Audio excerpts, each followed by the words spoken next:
How's it going, Ford owners? This is Ed here with etrailer.com, and today we're going to take a look at the Malone TradeSport with cantilever arm for our 2024 Ford F-150 with short bed. Now, having the shorter bed, that kind of limits you as far as carrying longer lumber, longer canoes, and longer ladders. Having something like this that goes above your cab is going to free up a lot of the negative space that you couldn't take advantage of before. So let's take a closer look at the TradeSport and see what it does for our pickup. Malone does a really good job of using nice quality materials. The majority of your construction is going to be aircraft grade aluminum, so it's going to hold up against corrosion, and you're going to have some good stainless steel hardware that's going to hold up against seizing up.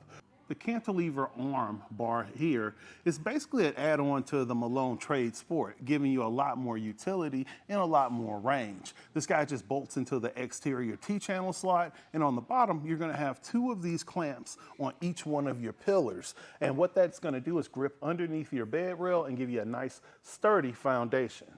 Out the box is going to come with just about everything you need other than a tape measure and a Phillips head screwdriver. If you have a better Allen key that gives you a better grip, wouldn't be a bad idea to grab that. However, once you get this guy installed, please send some photos, leave comments and questions, because we love having that interaction with you. So now I'm going to show you how to get this guy installed. I went ahead and installed the rear crossbar just so I can get an idea of how everything comes together. And basically you're doing the same thing and you're just repeating it a few times over. You want to make sure that you're paying attention to the orientation of your uprights.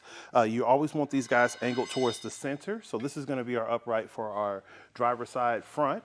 And we're going to be able to get our T-channel brackets installed right here. You're going to have the hardware included. You're going to get a Allen key bolt as well as a T-channel nut, and you're just gonna get it loosely threaded where it can just bite in a little bit, because we're gonna still need this to slide down the track. And we're gonna also install our load stopper bracket along the top track at the same time.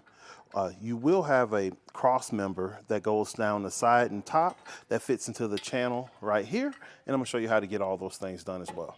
So following our pattern with the T-nut brackets, we're just going to drop this guy into our upright, making sure that we're pointing towards where the center of the crossbar would be. And just spins around a little bit. Just want to get it aligned, and it'll just drop right in. And I'm just going to go ahead and lower this guy down. And now we're ready to attach it to our crossbar. So now that I have my upright assembled, I'm going to remove the end cap. You're going to need a Phillips head screwdriver, and you have a single screw at the bottom. And now that we have our end cap removed, it exposes our T-channel tracks. So I'm just going to go ahead and throw my load stopper along the channel at the top.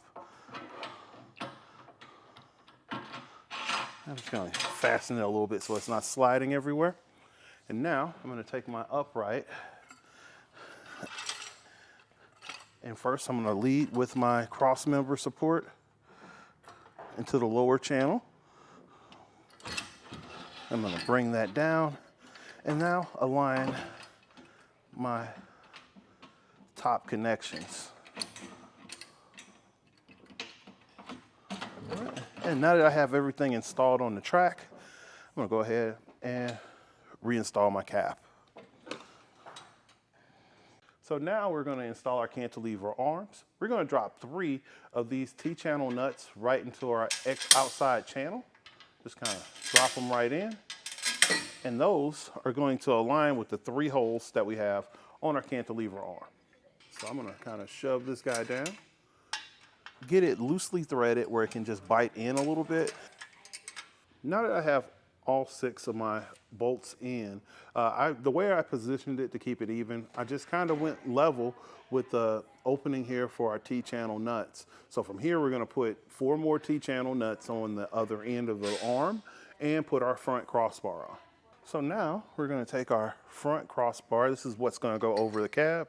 And just like on the other points, we're just going to feed it along our T-channel track.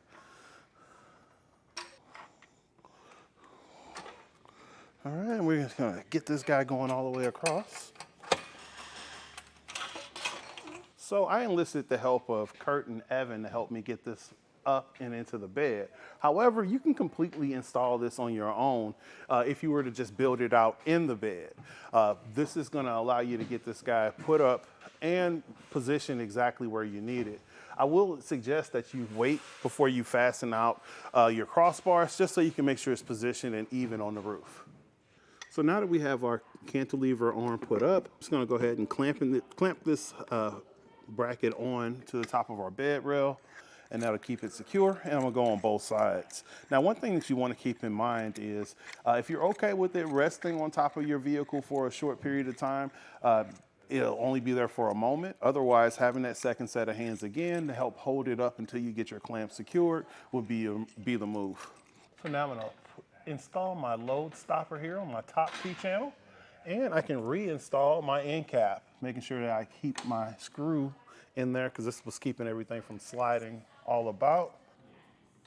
Now that we have our end cap reinstalled, everything is good to go. And you can see with this cantilever arm, it's giving you a lot more ability, especially on your short box Ford. So again, this is Ed with etrailer.com, taking a look at the Malone TradeSport with cantilever attachment on our 2024 Ford F-150. Have a great one.